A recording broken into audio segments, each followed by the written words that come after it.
late video because I haven't done one in a while, so I wanted to get on here, just show my face a little bit as I make my Tatiana Monet scalp and nail therapy oil, which is available on sale at TatianaMonet.com. Ha ha ha ha ha. Gotta plug myself. But I wanted to get on here and talk about some stuff that my coworker and I was discussing at work today. We were working too, but you know how that go when you're talking about stuff with your coworkers, and we were just vibing on some real stuff. And sometimes you can't do that with everybody, but our interpretation of the world from an occupational standpoint is this: when you have other people who are so far removed from your issues or the struggles that are affiliated with your culture, you have a hard time taking advice from them. That's like a parent taking advice from a child on how to be a parent. That's like, you know, a person who's never lived on their own before telling you how to manage your lifestyle and stuff like that. You have to be able to relate in order to feel like your opinion that you're offering is relative to the conversation. And I say that because we had a corporate visit today at work, right? And everybody was stressing about the evictions and stuff. And you know, with COVID, people are on those CDC forms and it prevents you from being evicted on a certain date. It doesn't stop the eviction, but it pauses it. So long story short, we had a whole bunch of people who were sitting up here, and they're coming from different backgrounds of privilege. They're coming from certain ethnic backgrounds. They are coming from excuse me, sorry, I was joking. They're coming from a job site that is a completely different demographic being catered to than the area that we're in. So mind you, we have regular apartments that we offer to people who can kind of pay a little bit more for them, but they're still struggling and going through stuff too. Meanwhile, you guys are used to people paying upwards of $2,000-$3,000 for an apartment instead of having a mortgage. But for me, being the financial advisor and me having to convince them like, hey, these people are not going to be responsive to some of your methods, it kind of made me think back for a second.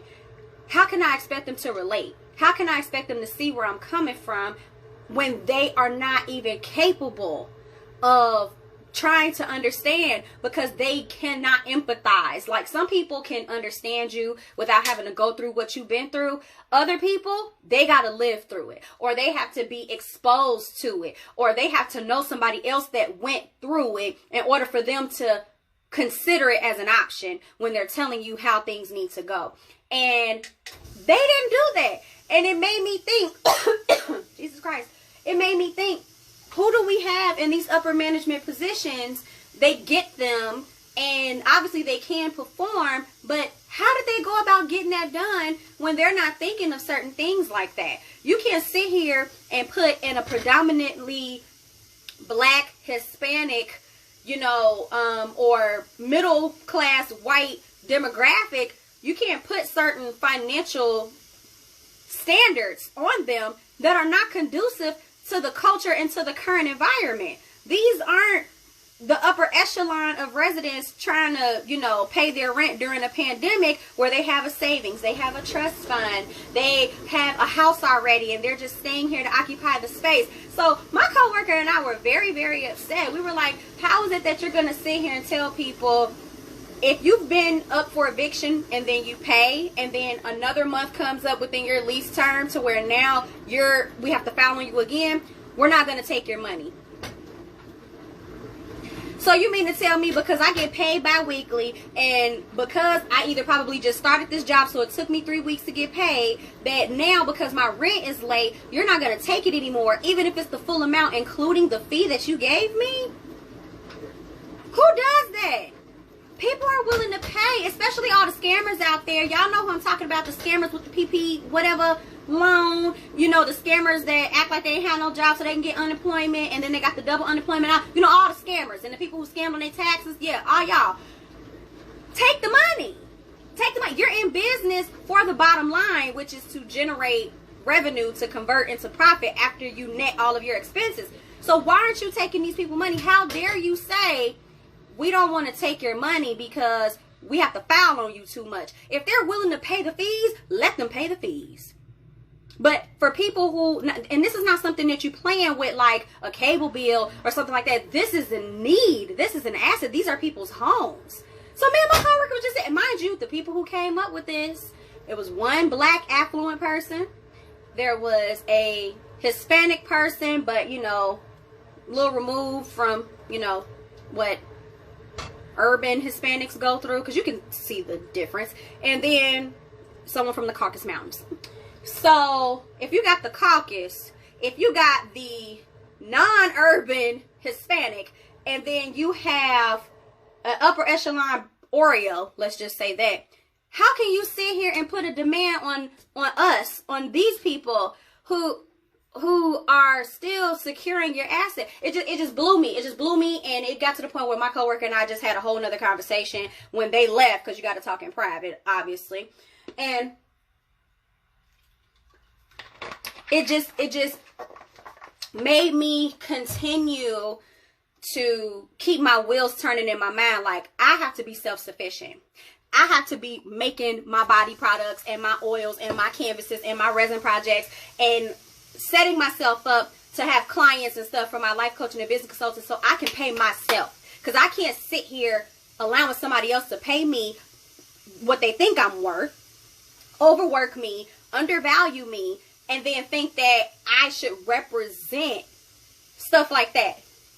It bothered me. It bothered me because we're not providing the relief that we can. And all of this is about power and profit. And I can't stand when some people say, oh, well, you know, it's the survival of the fittest, you know, only the strongest survive, and blah, blah, blah. Well, if y'all strong people weren't successful for whatever decision you make, or whoever decided to help you, you wouldn't be in a position to say that. So you didn't know you was going to end up where you were.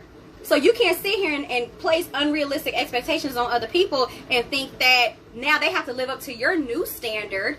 That doesn't make any sense to me. It doesn't.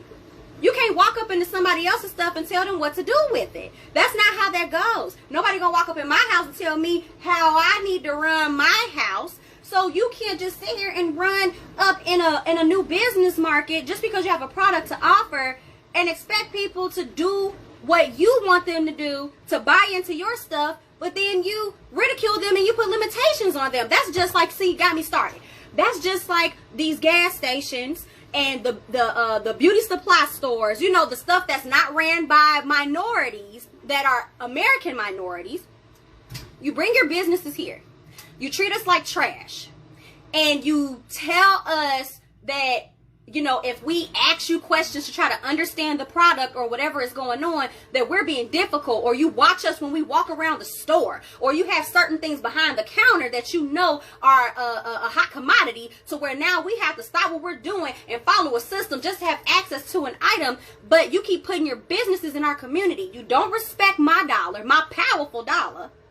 You don't respect me as a person, but then you keep putting your businesses here to create the need, and you don't respect me. I don't appreciate it. Enough is enough. Don't bring your businesses over here if you're not going to respect the end user. Simple as that. If somebody don't want to buy one of my hair oils, I ain't finna ridicule them and be like, well, your hair not good enough, or you got to qualify to buy my product. No, absolutely not. You're doing me a favor by buying my product. Period. I may create a need. You may not have thought, I need hair oil today, or I need a tray to go in my, you know, on my armoire, or I need a wine rack for this, or I need a painting for that, or I need my life consultant or my business consultant. So even though I'm creating the need, it's an even exchange. But people create all these barriers, and that's what irks my soul. People create all these barriers on what's going on.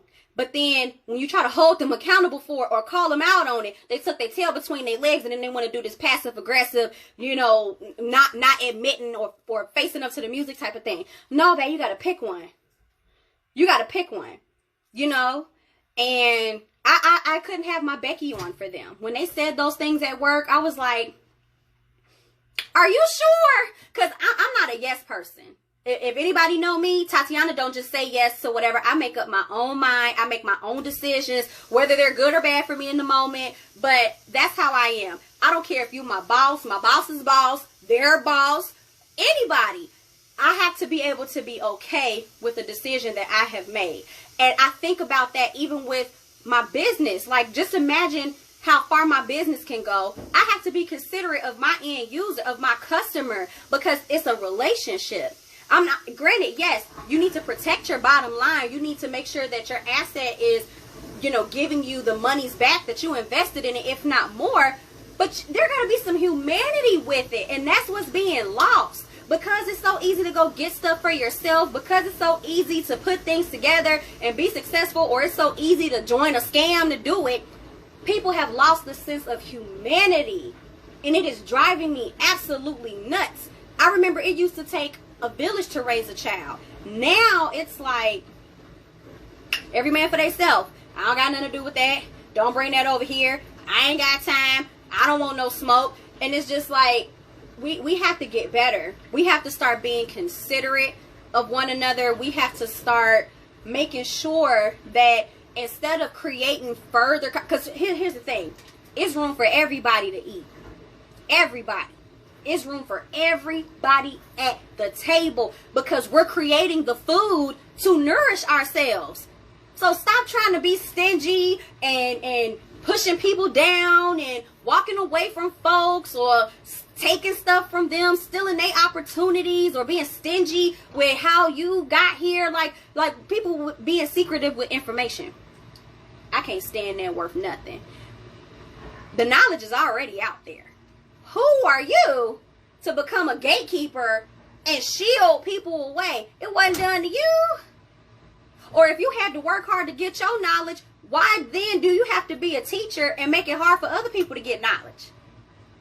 That don't make sense. Granted, it's one thing to not be a mooch. You don't want people mooching off of you. I get that. But human nature, human interaction, we are meant to commingle and thrive off of each other. That's how we're able to make it. Yeah, conquest too, but we're able to make it because of the sharing and utilization of resources. And if we too busy doing the Heisman on folks, like, no, I got here by myself, lie again. Lie again. Because somebody had to buy into what you selling, or say yes to whatever opportunity you went out for. You know what I'm saying? They have to do something where without their involvement or their approval, you wouldn't have what you have. Think about that. But you got too many people sitting up here to where their perspective changes and they forget what was going down here. It's one thing to be up here and earn another perspective. It's another thing to completely abdicate yourself of the thoughts of the in-between perspectives that got you there. You still have to consider those things. You still have to consider them, because you can easily get brought back down here. Just because you made it up here don't mean that will solidify you, because all that in-between stuff can crumble and you'll be right back down here. That's what it is. But people be so high up, they forget. You know, they know so stuck up in the air that they realize they back in their own butt again. Exactly, it doesn't make sense. But it irritated me. I actually stayed at work longer than what I needed to, because me and my coworker were just vibing. We were just like, you know, ain't this about a... You mean to tell me your privileged, entitled behind has the nerve to put a financial limitation on another person? And all that, and this is for something that's just involving their dwelling, where they lay their head down at night, where they raise their children, and you control it. That's the part that's scary. People have control over certain things that you need, and they can tell you how they want you to maintain it.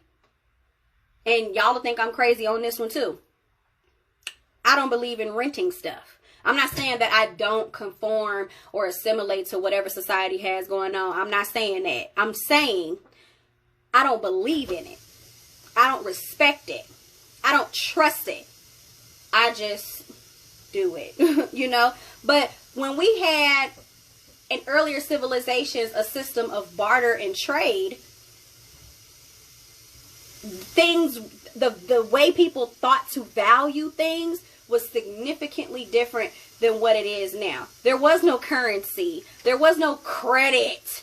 There was none of that. So there was nothing but I have this, you have that, let's switch. Even exchange. I may have 3 goats, but you got 2 cows, and I need them cows. I don't care about these goats. But no, now you got interest. Now you got higher expectations.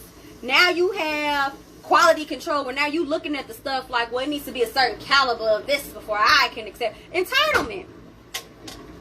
I hate this. I hate this. I hate this. I know it's life. Blah, blah, blah, blah, blah. Deal with it. Yep. But it's just like, bruh, when is enough going to be enough? You know? When is it going to get to a point where we can see past trying to have so much power and see past trying to have so much privilege that we can just function and flow and thrive in a perfect world, right? I know. But it's a thought. Because in some way or another, everything now that we need, at first it was taboo. Like, think about it. If you grew up in a generation I grew up in, kids didn't have cell phones, you know? The television wasn't running 24 hours a day. You know, it stopped at midnight, you know, after Cops, you know, and then the little snow would come on the TV. You know what I'm saying? Or your minutes wasn't free after 9.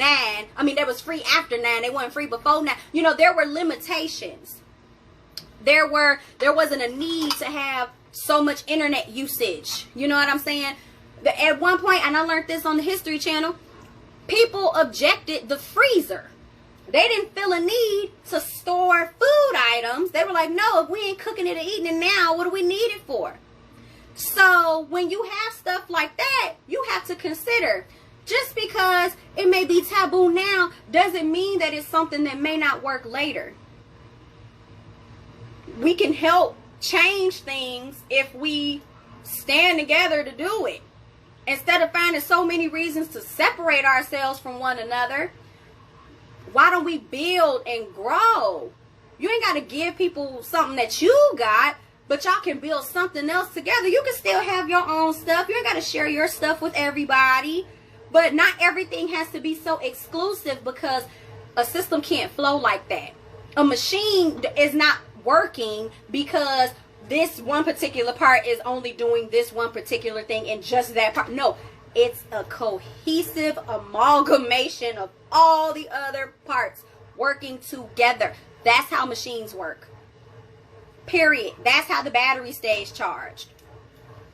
And people can just be so one-track minded or operating off of the hurt and the trauma that they've been through too much to see that. They look at it as, well, because they were successful and they made it, or because it is possible for it to happen this way, that's what it is. Well, it's possible for it to happen another way too. And you're so caught up in it happening this way with what society currently has that you ain't willing to push the envelope and you know, change the status quo. And you say other people are the ones that are weak. That don't make no sense to me. The idea of humanity has to change. It has to. The idea of humanity has to change. The idea of empathy and cohabitation and a societal need to thrive, it has to change. We are so against everything all the time. It's tiresome, you know? It's so many things that we can focus on instead of being against so many things all the time. That energy can be put elsewhere. It's like, stop all that. Stop it. You know? I had to share that with y'all because I was mad. I was very mad talking to my coworker, and she was like, you know, because we're both looking into buying homes and stuff like that, like, you know, soon. And we were just thinking like, wow, we have to jump through so many hoops to have access to something that's right there, where it's like, if I just had a yes, it can be done, you know? But because there are stipulations and there a certain entity that's giving you this makes you have to go through certain things to get it. It affects the word. It's like, do I want? But sometimes that's why they do it too. Sometimes people make you go through so much to weed people out. That way it ain't given to everybody. That's privilege. That's power. But then when you call people out, oh, I didn't do that. Are you sure? Are you sure? Can't hold people accountable. All these people that be making these decisions, think about this. For instance, I think it's like Connecticut or Rhode Island or something like that. They don't have to pay car insurance, right? They don't have to pay car insurance. But down here in Georgia, your car insurance, if you don't have your car insurance, it affects your license. You get a ticket. It's just this whole big ordeal. But then your insurance is so sky high because Georgia is like one of the worst states for driving. So we have higher rates. No matter if you're a good driver or not, your rate is still higher than what it would be in another area.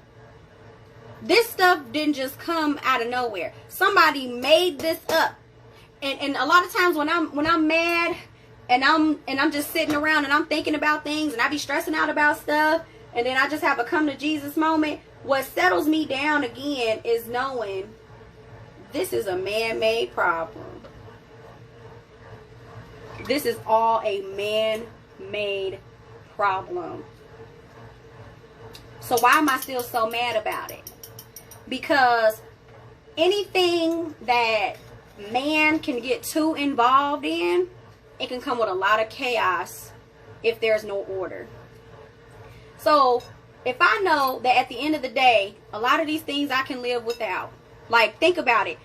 Your car still runs with or without car insurance. You know what I'm saying? It needs gas, but the ability to have a car and use a car, it's still there even if you don't have the insurance. It's just because somebody said no. Somebody was like, no, you need to have this in order to operate that. I hate it. That's just like rent. I don't like paying rent. I feel like I should have an opportunity to buy out this dwelling, and that's it. You know, make payments on the final amount. But you mean to sit here and tell me if I've been here for X amount of years, I haven't paid off the value of this place? You ain't upgrading it. You know, you're not adding any new benefits or features for me. It's the same space. Nothing has changed. So why is my rent going up? I know it's based off of cost of living and all, you know, all these other factors. But what I'm saying is all of that stuff was created. All of that stuff was established. And it's like, if it is established and supported by the masses, it could be reversed or it could be changed. But when you so caught up in your problems and you so busy trying to detach from other people's problems, you ain't got time to make good change. You ain't got time to make good change. And that is scary. That's very scary. Like, you know, it's that same feeling that when you get home from work, you too tired to do anything else. I was listening to, what's his name? What's that man's name? Les Brown. I was listening to Les Brown. And he said, how dare you give your job more time and effort than you give yourself? Ain't no way you should be sitting at work, busting your butt, tired, crying, overworked, underpaid, and you give them your all for a check that they feel like they need to give you 2 weeks later, but you come home and you too tired to do anything for yourself. How dare you? And I said, Les, yep, less is more. You're right. You are absolutely right. It's not fair to me. It's not fair to my dream. It's not fair to my family or my friends or my support system for me to be too tired to be great. Because I'm too busy working in a world designed for me to be tired, but have enough energy to get back in the world again and do it all over again. My check should not feel like a reward. You know what I'm saying? My check shouldn't feel like no reward. My check should feel like, oh, I got paid today. Okay. But it's not going to happen. You know, it was another question I asked my job earlier. I said, because we have a staffing shortage issue. And I said, so are we gonna get a part-timer? And they were like, no. I said, so for a 2-person property, we're not gonna get a staffing person? And when they tried to quote the policy, I said, I understand it's one person per every 100 units. I get that, but there's no work-life balance. If somebody has to call off, now that other person is there by themselves. What if somebody's already out and the other person gets sick? What does that do now? That creates a need for other people to stop what they're doing and go and help. Now you've created an inconvenience because you're too busy looking at this, and you already have that profit. Companies get so many write-offs. They get so much credit. They have so many kickbacks, like what they like to call it. You have room to have a part-timer. You can get somebody from a temp agency. You can get a volunteer. You can get a resident to do it and pay them or give a discount on their rent. But that's just too much like right. Because when you at the top, your ideas can't come from, the good ideas can't come from somebody at the bottom, because now you have to break them off a little something. But it just made me so mad, because I'm like, you willing to let people suffer and go through things just so you can have a profit. But that ain't going to keep you there, though. Because you're going to always have to find a way to sustain. When you operate like that, you're going to always have to find a way to maintain, look over your shoulder, make sure things are in order, instead of just living right. And that's for the scammers out there, too. People who scam for a living, I don't like that. I don't like that at all. I think that is petty. It's very petty. You mean to tell me you put more energy into scamming and taking something that somebody else worked hard for instead of you using that same exact energy to get your own stuff? Like people who scam for a living. That's who I'm talking about. Your job every day is to get up and take from somebody else. And you feel proud about that. Why? Yeah, you were hurt in your past. You probably had to struggle and fight. All the other good stuff. But, I need to get one out of here. But, you will never have the satisfaction that you seek. Because the money will never truly make you happy. Because you'll always have to keep, you'll always want more than that. More than that. More than that. You will never be satisfied. You know? People who are very gluttony is a sin. One of the 7 deadly ones. You will never be fully sustained. Your nourishment will be completely drained, and it's all because how you get up every day and you do things. You're a leech. You know, you suck away from people. That's just like, I think I'm finna hit home with this one. That's just like these baby mamas out here. I know too many men out here who have the worst, most bitter baby mamas, and the courts support this foolery. It's not our fault that our bodies are designed to carry the baby. It's not our fault that the man don't want us no more. Like, especially some of these affluent baby mamas. Why you need $3 million a month, sis? That's because sis don't want to work. That's because sis want his money to work for her.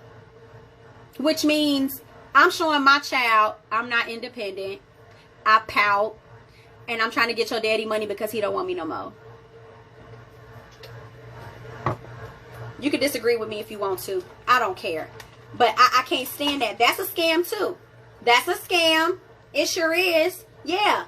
Being a bitter baby mama, always coming after your baby daddy money and wanting him to pay because you want to dig in his pockets. You know what I'm saying? Because he ain't digging in you. Scam. Scam. I know when I have sons, I'm going to do my best to at least raise them, because whatever they do with that, it's on them. But I'm going to raise my sons to be aware of different kinds of women. Some women will be out for your money. Some women will be out for the opportunities that you could provide to them. Some women will be out just because they know that you will take care of them. Run away from them. Okay? Run away from them. Because what they going to do is try to prevent me from seeing my grandbaby. What they going to try to do is prevent you from seeing your grandbaby. And you are going to become a check. And that's what people irritate me with. Stop boiling people down to quantifiable worth. Knock it off. People are not a dollar amount. They're not a dollar amount. Who told you that? You know? Like what Portia say? Who said that? You know what I'm saying? Like, it just don't, hey folks, it just don't make sense. Like, I feel for men out here because the scam is real. Not only do you have to worry about protecting your money, you have to worry about protecting your lifestyle, because if the courts are not on your side, which 9 times out of 10 it's not, you ain't even gonna have no money left over for you to live. What sense is that? Men sitting here paying hundreds, if not thousands of, or millions, if you're in that tax bracket, of money a month for a kid. Hold the woman accountable too, Your Honor. Make sure the woman is either getting an education or got a job.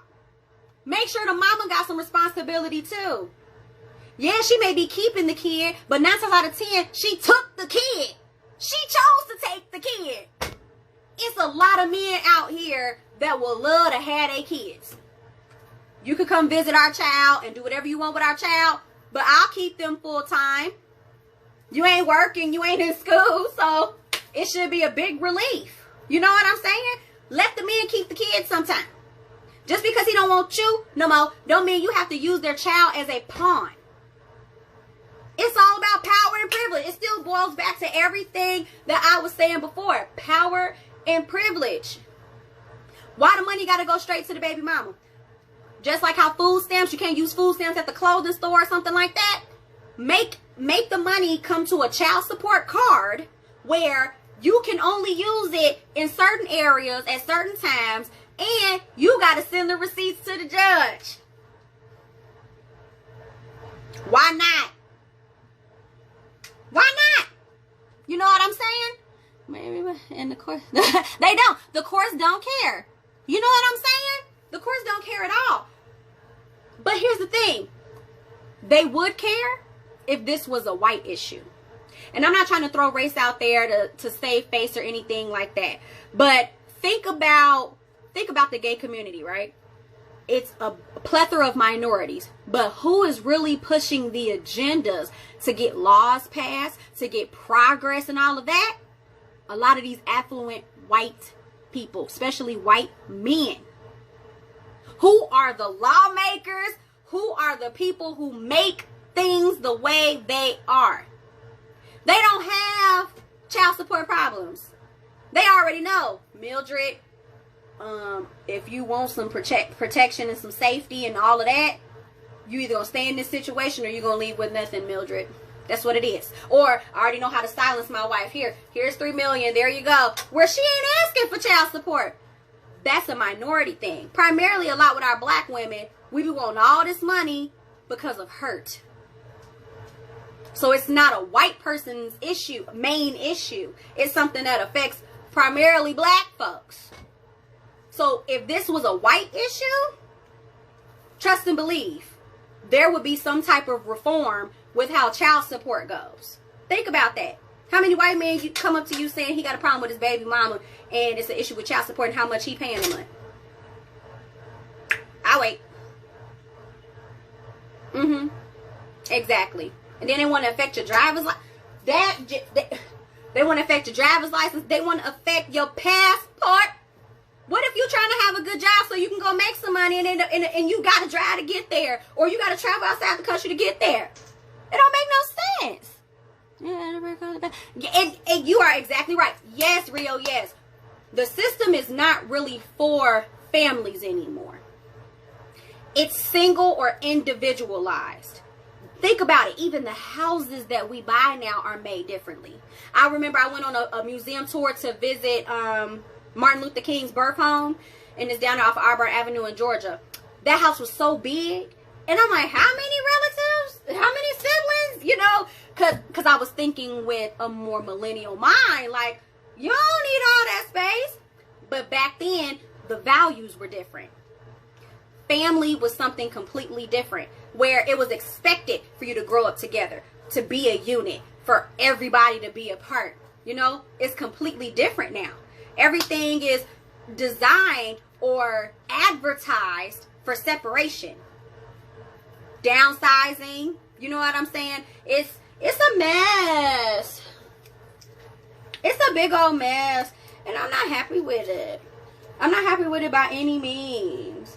Especially with the child support thing. I promise you, if I was a dad, I would be fighting for it. But I'm too busy fighting another struggle for myself. But I kid you not, if I was a dad, I would for sure be fighting for reform for child support and the requirements of child support. Like how they regulate food stamps, or at least they be trying to, and they will cut you off after you submit some type of income proof to show that you're beyond a certain range now for income or whatever. They need to have limitations and stuff like that on that. It shouldn't be for 18 years you should be responsible for paying for a child. I disagree. You should. It's the seed of the devil. I don't believe that, you know, a person, because here is some people, some men are really great fathers, right? And they be paying on child support for a kid that they have 50% of the time, and they do things and support this child, yet you still have to pay. Like, oh, wait a minute. Like, okay, this child got a room at my house. I see this child on weekends every month. I pay their expenses when they're with me, which is 50% of the time in their life, and I'm still paying. Now, if you had a baby, and this person just, as soon as you told them you was pregnant, he left. You know, he is not being held responsible. You know, he don't want no responsibility or anything like that. Okay, we could talk about some child support. But because y'all didn't work out, now he has to pay you. Why can't that money just go to the kid? Why can't that money just go to the kid? You know what I'm saying? I have never heard of nothing like that in my life. Like, don't worry about him. He is not worried about you. You know what I'm saying? Tell him, look, the baby need this. Here's a receipt. Can you pay for it? Thank you. I got the next one. Okay, now it's your turn again. But no, you want him to take you. You want to be able to dine and dash on his money. You want to be able to get your hair in there. You want to fill all the voids of him not wanting you. That's what you be doing. That's what you be doing. You crackhead mothers. And I say you a crackhead because you're obviously not thinking correctly. The man don't want you. That doesn't change how your relationship should be with your child, between you and your child. That's not a stamp that your child will have this terrible life. If anything, you're damaging the child more by creating all of these issues with the father because he don't want you no more. You putting a lot of energy into somebody who don't even want you. Which means you're not even giving yourself room or an opportunity to be wanted by somebody else. Because you're too busy coming after him. That don't make no sense to me. That really don't make sense to me. Another thing that's a scam, and people abuse their privilege and stuff like that. You men. You men. And y'all blow me. Y'all really do blow me. Be buying hair and nails and fit. Yeah, man, they sure do. They sure do. But now I'm on the men now. Because y'all ain't perfect either. Ooh, y'all are difficult. And rude. And annoying. You know, I mean, and don't be attractive. That's the part that gets me. I don't have issues with ugly people. I don't want to call people ugly, but you know what I mean. Like, different strokes for different folks, okay? Because I may be ugly to somebody. I don't care. Yeah, so we all have preferences and all of that stuff. But what gets me is you will do everything you can to get your foot in the door with a female. And once you get her, scammer, once you get her, you switch up. I didn't know he was this much of a control freak. I didn't know that, you know, he is so concerned with how many friends I have from college that I hang out with. I didn't know that he came from a dilapidated family structure, so now he upset that I'm on the phone with my family throughout the week. That's why you got to really know people and really trust that if they not for you, walk away. It's not, you ain't losing just because you resist temptation. You're not losing. You're not losing. You protecting yourself. You dodging a bullet. You dodging a bullet. That's what you're doing. Stop trying to choose people who ain't to be chose. And I said it like that. I said it like that. Because a lot of times y'all men think that we women cannot handle honesty. Lies. Lies. We sure can. We can handle honesty if you being genuine with it. Offer the information. I shouldn't have to hunt you down for facts about you or our relationship. Yep. Dilapidated. Jalopy. It's retarded. Communicate. I don't want a whole diary. I don't want to be a man reader like Miss Cleo and be and want you to just, you know, barf out all this information. But be upfront with me. Let me know, hey, look, I know I may have been taking you out on dates every week, but I ain't set up like that. You know what I'm saying? I may be out with you up at certain hours of the day or night, but I'm really an early bird. You know, I like to go to sleep early, wake up early. Say that. Stop bringing your representative to the table. Knock it off. I'm so tired of y'all. I'm tired of y'all. I'm tired of y'all. I'm tired of being in a position as a woman where we feel like we woke up and don't know what in God's green earth we done got. Like we reaching out of a grab bag. Like, well, I see this guy right here. And oh. This is what I pulled out? Are you serious? I don't want that. And it's like, sometimes when you reaching back in that bag, there's nothing to be grabbed. You know what it doesn't make any sense. Be upfront, men. Be upfront. We know you're not emotional creatures externally. We know you're not hypersensitive or willing to show that externally. But at the very least, scammer, be upfront about who you are. Because how can you blame a female for how she reacts off of something new that you're doing? This is not the representative that I met when we had this meeting, when we had this meeting and I agreed to terms with you, dating. You were a completely different person. Now you this other monster or a headache or a heartache that I got to deal with. But then you looking at me like, oh, well, you know you can leave. I got invested. It's not always easy to walk away from an investment. Sometimes you got to tie up loose ends first before you go. I got to repair. I got to think. I got to plan. Now you have provided an inconvenience. And an expense. And sometimes there's no reserve funds to pull out to help you back out of your investment. That's how that go. What? But the ones that are emotional and external and voice emotions externally, we treat. Okay. I'll give you that. I'll give you that. But it's how you do it. Here's the life coach in me coming out. It's how you do it. What a woman don't want is a whiny wimp of a man. I'm not saying I want you to be Debo like I'm mad today. No. You can't do that. You can't do that because now, you know, now I got to cut you. Now I got to, don't do that. Don't come at me like that. But what I'm saying is you can have a civilized conversation and be like, hey, you know, I ain't really rocking with you when you do this, you know, and I would really appreciate if you didn't do that. And if there's something like it's a give and take, if you come into a person and you telling them what you would like for them not to do, barter, going back to what I was talking about before, offer something for them. I'm not saying that everything always has to be a negotiation, but when you're dealing with an issue where people are treating you based off of how they classify your behavior, then you can guide their perception to work in your favor. Like I know me, I have an attitude, right? I'm known for having an attitude. I'm a hen, so it kind of run in our family. You know, my mama is like right brain crazy. My dad, no, she's left brain crazy. And my daddy like right brain crazy. And then on top of that, I'm a Hinton. You know, I'm from Chicago. It's a lot of reasons, and I'm short. So there's a lot of reasons for me to be, you know, woo, a little high strung. So I know that I can't just, if I feel like somebody's being dumb and I need them to stop being dumb so that I can finish functioning, I can't be like, could you please stop being dumb?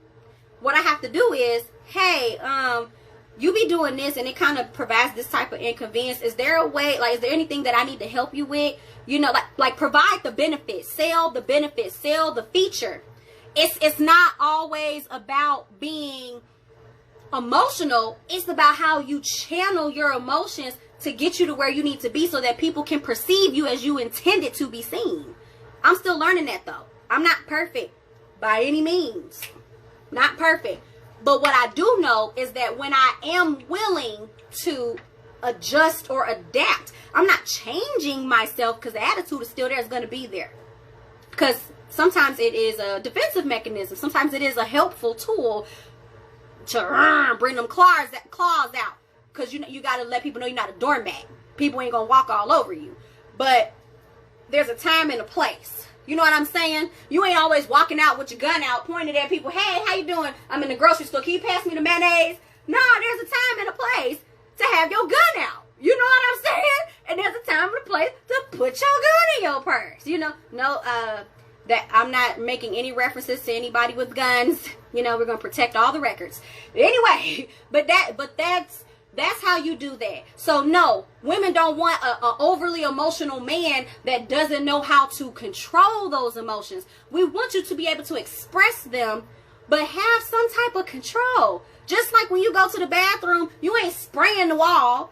You have control. You're still letting something out, but you're doing it with self-control. And granted, there's always going to be a time where you need to lose your mind a little bit. I get that. I'm not talking about the exceptions to the rule. I'm just talking about there's a time and a place, and there's a way that you do things so that you can at least think I'm going to get the expected end result that I'm going to get. Because I would rather have a dude that's more in tune with his emotions than somebody who has the emotional range of a teaspoon. And it's like talking to bricks all day. Which really, that's not healthy at all. No matter what you say, it's not, you know. But I have to understand what that comes with. If I don't want a super emotional guy, I have to understand that sometimes when I'm being feminine and being emotional, he's going to be disconnected. So what do I need to do? I may be emotional, but my approach to him, sometimes you have to meet people where they are. And I'm learning that too. I promise I am. But sometimes instead of me saying, I don't want you to do this and I need you to do this. Hey, I got a shot. Gave you a shot. You know, hey, got the food on the stove, whatever. You know, it don't got to be all domesticated or nothing like that. But now I got your attention to where you can be receptive to what I have to say. You know, you left your clothes out on the floor again, and it was covering a dumbbell, and I stepped on it. Can you not?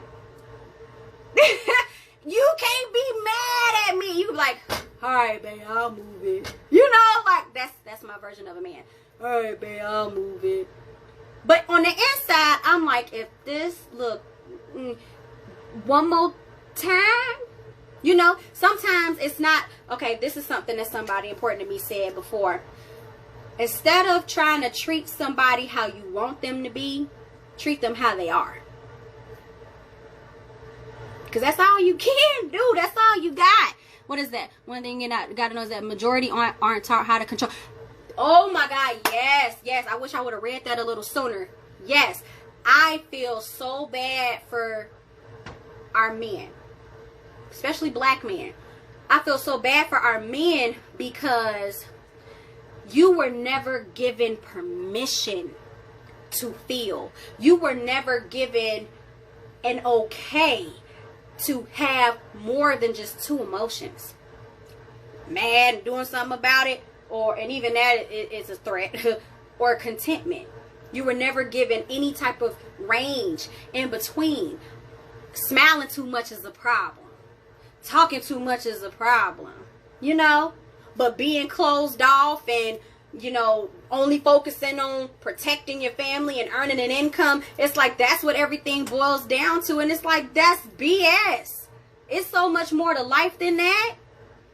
Our black men be suffering and struggling inside because we have shaped them to completely be numb to their emotions. to their senses. It's humanistic. Nobody has to teach you how to get mad or sad or cry or whatever. Those things are naturally ingrained in us. But by trying to tell men that you're weak or you're gay or you're flawed for doing what they naturally are capable of doing, that's stupid. It's so stupid. Granted, nobody should be a crybaby because it's annoying. You know, it's annoying. I don't want to hear you crying all the time, especially because the pitch of a cry is, you know, the frequencies that do stuff to me, the frequencies. But when you are naturally feeling something, you have every right to respond that way, to respond to it. You have every right to respond to it. And it just blows me. It blows me because men are more likely to get depressed. They are more likely to make drastic decisions. Think about it. Men make most of the crimes. Like, most crimes that occur are predominantly men. You know what I'm saying? Most people in gangs, men.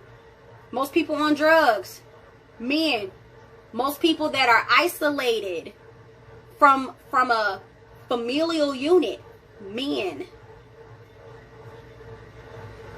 And that's because they're not coping or dealing with things because they have been programmed to turn it off. And I'm not going to do that for my sons. When I have kids, I'm not doing that. No, baby, you mad? Be mad. But then let's do something about it after that. We're going to be mad with a purpose. We're going to be sad with a purpose. You know, even if that purpose is to just sit in your feelings for that moment. It's okay. It is perfectly okay.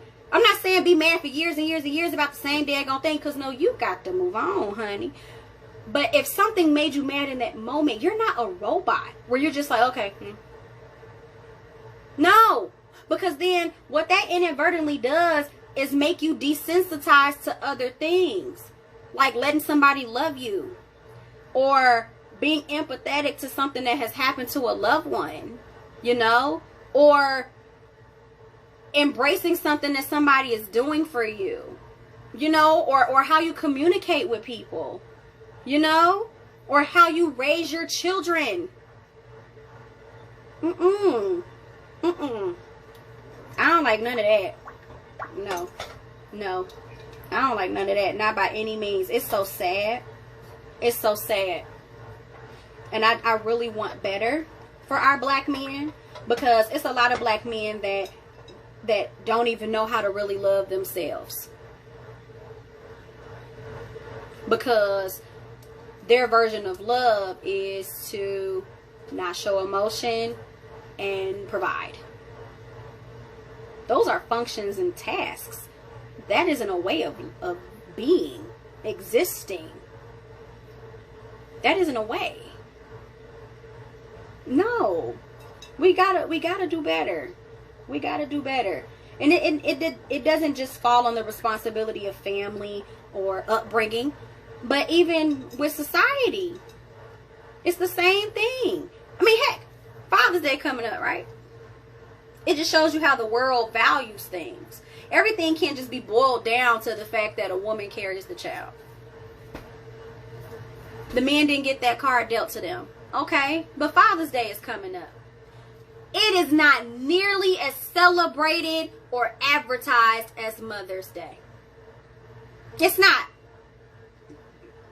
It ain't. You get more attention about Valentine's Day, and I say it with an M, Valentine's Day, than you do Father's Day. And there are fathers out here. Not everybody daddy gone. Not everybody daddy is a deadbeat. You know what I'm saying? We not gonna get the same energy. Yeah, it's not. I don't know why I read it like I was, you know. But yeah, it's not gonna be the same. And that is so messed up. It is a disgrace and a discredit to the good fathers out there. You know what I'm saying? My daddy in my life. Hey, daddy. He probably gonna watch this later because he probably asleep right now. But yeah, my daddy is an awesome dad. Okay? Nobody is perfect. Nobody is perfect. But parents can only do what they can do based on either who they are or how they were made. And the world gives more credit to mothers. Granted, a woman can be stuck with a baby. Yes, I will give you that. It's not fair. It's not fair that women were designed to carry the baby. You know, we got to go through all these emotions. Our bodies are different, and it's all these sacrifices and all of that stuff for your bodies and stuff. Those things are for a 9-month period. Sometimes your man is going through a process with you on that note too. You know what I'm saying? Not to say it's equivalent. I'm not saying it's equivalent, but you have to give the men more credit. You got to give the man more credit. You can't just sit here and look at it as he the one that helped you make the child, so you got to pay for everything else after that. That makes no sense. Men matter too. The daddies matter too. Real fathers matter. I know. Real fathers matter. And it's very true, because you have all these expectations of fathers, but no support for them. There aren't as many well-known father support groups. There aren't so many or well-known advocates to help fathers with their rights. You know? It's not. And what does that inadvertently do? Affect our children. To where how they treat people and how they exist in society becomes a chaotic, cancerous addition that other people gonna have to deal with. Because we got to deal with your kids. How you raise your kids and how you release them out into the wild with the rest of us, we got to deal with your kid now. Yeah, you're responsible for that. Just think about it. When you have a mass murderer shooting or whatever, you know, the first thing they do is they look at the family like, y'all didn't know y'all had a mass murderer in the family. You know, the parents can't go to the grocery store no more. The kids got to change schools because they like, you was living with this plum fool who shot up this whatever place, and you mean to tell us you let them come out the house? Because people still feel like how you are brought up is relative to your relatives. And it is. It is. And when you don't give your own kids, granted, sometimes you only have what you have. You only have what you have. I get that. Because the male suicide rate, yes, male suicide rate, absolutely. The male suicide rate is going up too. You know, somebody I dated in high school, he committed suicide. Devastated me. But he was another person that felt like it's better to eliminate myself than to be a disappointment. Because that sense of elimination has been stressed so much. Eliminate the man from the household. Eliminate the man from the family. To where now it's like, okay, they going to the extreme of elimination. And it's not fair to the men. It's not fair to the men. You know? But I will say this. Sometimes it's not always about the cards that you are dealt, but how you play your hand. Period. Hey, I was born short, but I can wear heels. Hand dealt it. You know? And I'm not saying it's that easy. I'm not trying to correlate being in heels to working with something that you were born into. I'm not saying it's that simple. But sometimes exposure to what else is out there can help you make better decisions. Because when you're a child, you have no control over how you were brought up or anything like that. You don't know that you may end up like people on the street, like bums and stuff. They didn't know as a kid that they would be a homeless person on the street. They didn't know that. They didn't ask for that. But life happened. You know what I'm saying? So it's like you probably got, or even if you being homeless, that don't mean you got to remain in that state of being. Just because you have a certain hand in your hand, you can play that hand a different way. People come out of stuff. Evolution. People, humans, we have adapted to everything around us. Pandemics, transatlantic slave trade, the continental shift of Pangea. I mean, we have survived so much. We're built for it. We're built for it. So we can't keep blaming stuff on how we got here anymore. We can't do it. We got to do better and want better and Be okay with that. Okay, yeah, you got a sucky hand. Now what you gonna do with it? Be mad with a purpose. Be mad with a purpose. Don't sit here and make the world feel like now it owe you something, scammers. So now you don't want to work with nothing, work for nothing, do nothing. You just want to take other people's stuff. You operating off of hurt people, hurt people. Being bitter baby moms. Always in somebody else's pockets. And your child ain't got no babysitter, but because you too prideful, the daddy can't watch his own child. That will never ever leave me. I will always be mad about that. Or the men, she don't want you no more, so now you make it difficult. If I can't have you, nobody can have you. Who you talking to? I'm not a product. What you talking about? Scam? No. I've seen abolish patriarchy so much. Yeah, it's depressing. Yes, it is. Yes. Yep. You got bitter baby daddies as well. Don't want the woman moving on to nothing. You know, or the woman that found better, or she was tired of dealing with your crap because you falsely advertised men. You falsely advertised. So now this woman then woke up one day and was like, you know what? He ain't finna keep hitting me. He ain't finna keep cheating on me. He ain't finna be controlling. He ain't finna be a non-contributor. He ain't finna be the devil. He's just not finna be that anymore. I got dealt a bad hand, and now I'm going to play it a better way to work in my favor. So I'm going to chuck that deuce. But now you want to fight. I've seen too many cases in the news where a woman was walking away from a situation with a man, and he kills her. If I can't have you, nobody else can have you. That sense of ownership and entitlement. That comes from a place of hurt. That's not justifying it. But it's like, but you didn't do what you needed to do. And you mad that another person is making the decision that's best for them. That goes back to the baby mama thing.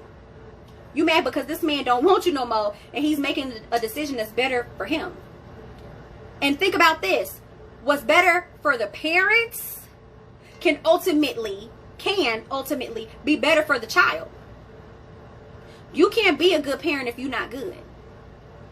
Because how can you give something if you don't have it to give? How? It ain't gonna work. Make it make sense. It's the scams for me. It's the scams with these businesses. It's the oh no. I scratched myself.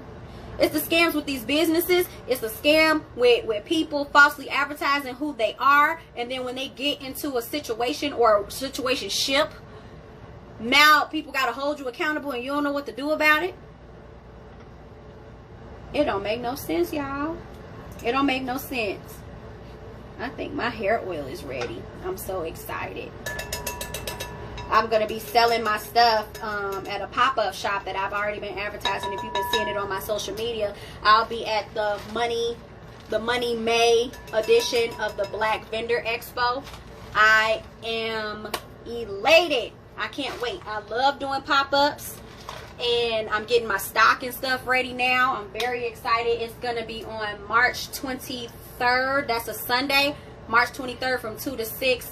If you go onto the Black Vendor Expo website, you'll have it. Because if you're not in Georgia, it's not going to matter. But I'm very, very happy. I can't wait. It's going to be awesome.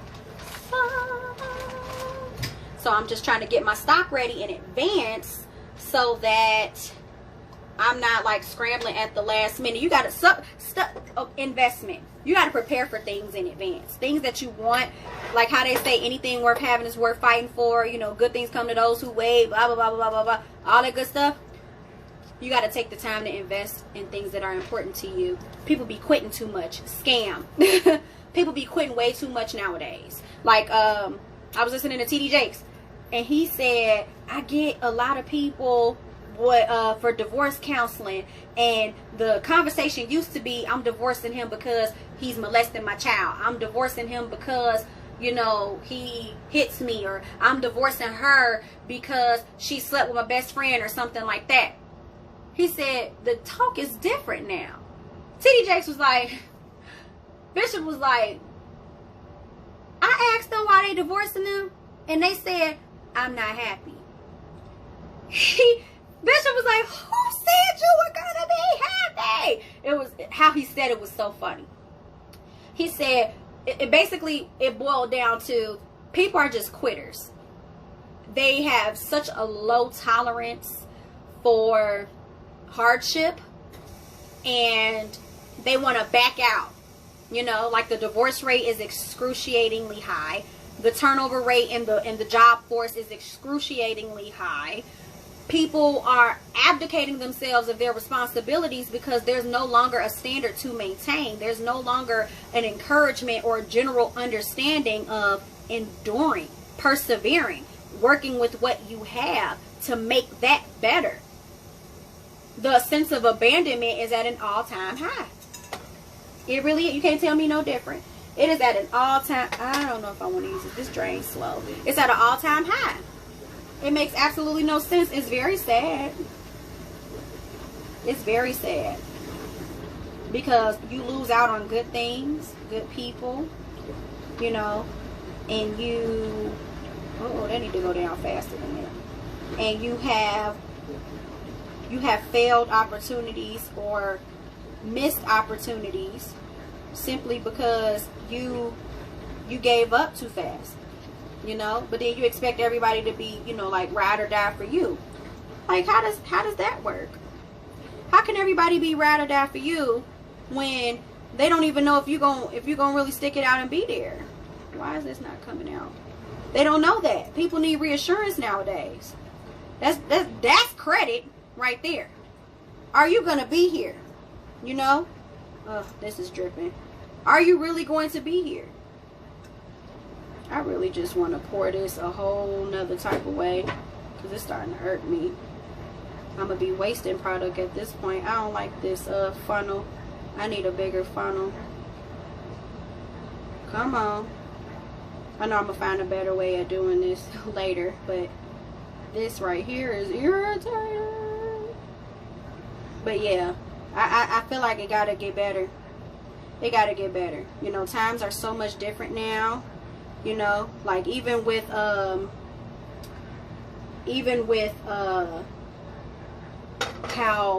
when you are when you're reminiscent about like the 90s and stuff like that, you get to go back and think about certain things that you know nowadays they ain't gonna have it. Like I see those posts all the time. Man, if you grew up in such and such time, you would know, man, like, we ain't have to worry about this. Or you can expect to fight somebody and they just lose the fight and go home. You ain't got to think about all the retaliation. You ain't, you know, it's so different. It's so for self. It's so cutthroat. It's like The Purge. It's like that, you know, and that's very scary. It's very, very scary. Because it's almost like you got to look over your shoulder. You got to live your life wondering if somebody going to take you out. You know? And a lot of times it don't even be for reasonable. Well, I mean, not that people need to take you out. But things are just not justified anymore. You know? It's not. It's just not. That's my best way of saying it. It's just not. Yeah. So, that's what I got. All of that came from this conversation that I was having with a coworker earlier today.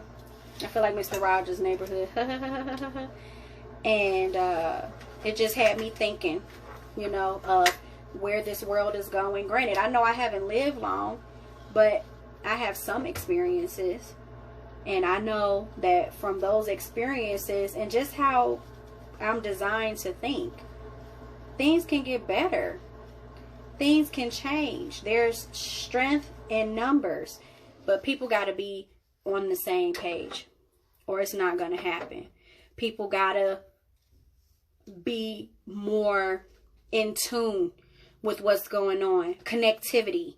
You know, people have to be more encouraged, you know, motivated. Think about it. It's some really stressful, depressing, deep, aggravating times. People are on edge. People are on go a lot. And when you have that, it's a sense of mental desperation to where you may not always be thinking rationally. You may be calculating, but you may not always be rational to the point where you're doing things that are meant to sustain you or help you thrive. It could actually X you out. But then we also have to look at, well, why are we like that? It's because we're living in a system designed for us not to live. Whether that's from inside of your home, because you're not living in your truth, and you waking up rolling over every day next to somebody you despise. Whether that's at your job, where you know, I can't just walk out today because I don't feel like finding another job and then not having a paycheck for 3 weeks. So I got to endure this stressful job, you know what I'm saying? Or whatever, you know? Like, it's so many things changing now. Like, you see long-term friends separating. You see people who you saw them going for something and they were just so in it. And then now it's like, oh, well, I don't care about that no more. The numbness. The disconnect. They can get better, but people have to want. That, yes, the want.